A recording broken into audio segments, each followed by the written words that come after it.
конце прошлого месяца Genesis опубликовала первые фотографии экстерьера нового G90, а теперь компания полностью раскрыла технические характеристики и интерьер.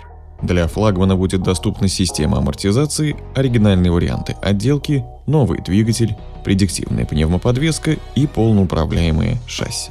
В Корее уже объявлены стартовые цены.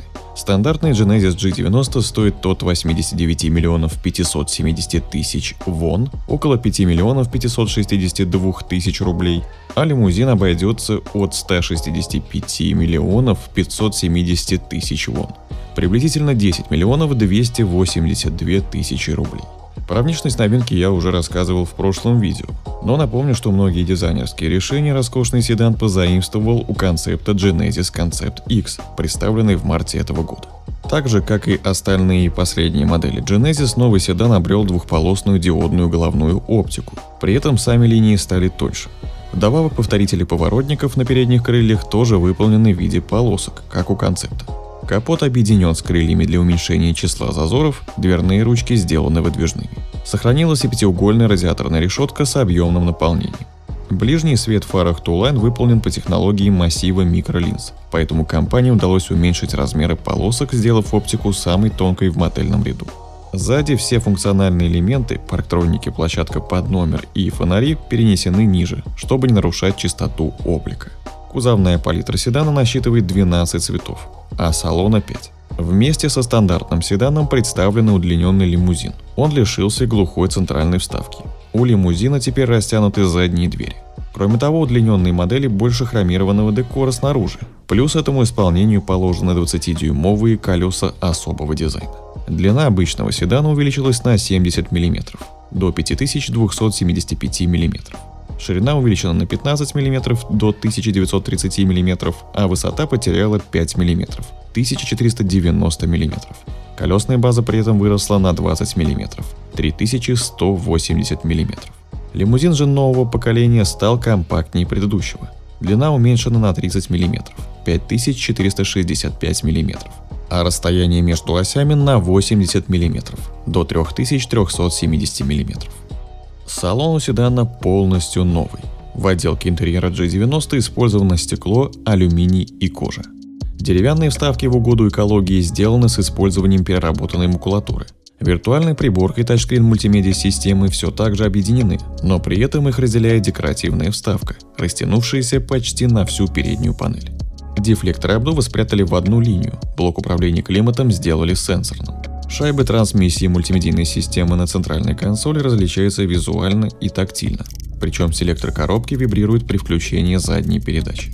Стеклянная крыша разделена на два независимо управляемых сегмента, а отдельное внимание уделено местам для хранения. Например, в районе задних стоек имеется специальный лоток для книг и журналов. Также у G90 помимо выдвижных ручек есть доводчики, сканер отпечатков пальцев с загрузкой личного профиля из облака и поддержка цифрового ключа в смартфоне.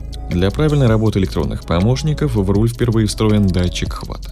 Все кресла оснащены функцией массажа и 10 воздушными ячейками в спине и подушке. Боковые валики сдуваются, когда пассажиры выходят из машины, а в спортивном режиме или на скорости выше 130 км в час они, напротив, автоматически надуваются для улучшения поддержки. В подлокотнике задних сидений есть отдельный сенсорный экран. У дорогих комплектаций правое пассажирское кресло с выдвижной подставкой для ног, которая откидывается из спинки переднего сиденья.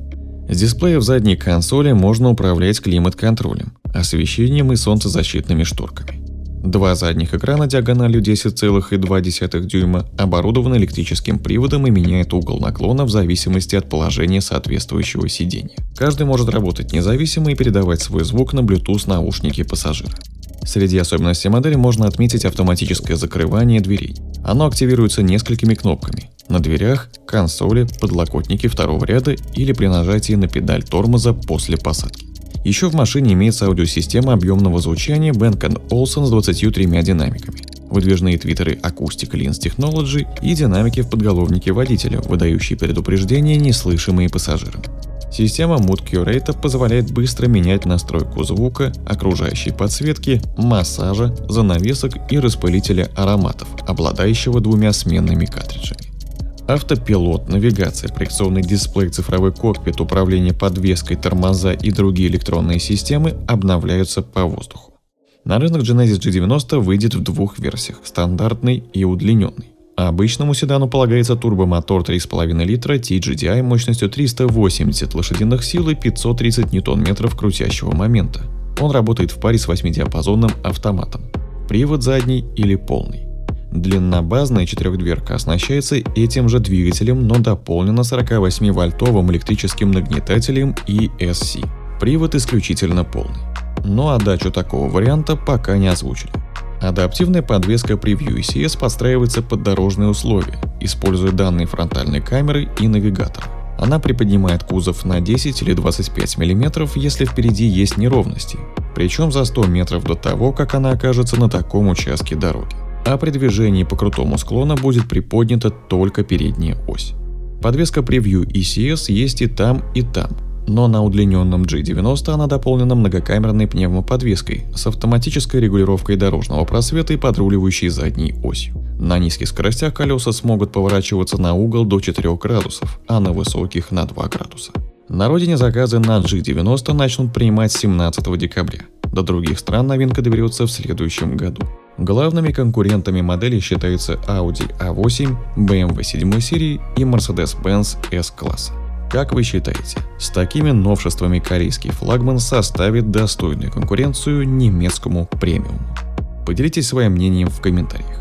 Также не забывайте подписываться на канал и нажимайте на колокольчик, чтобы не пропускать новые видео и быть в курсе последних событий автоиндустрии.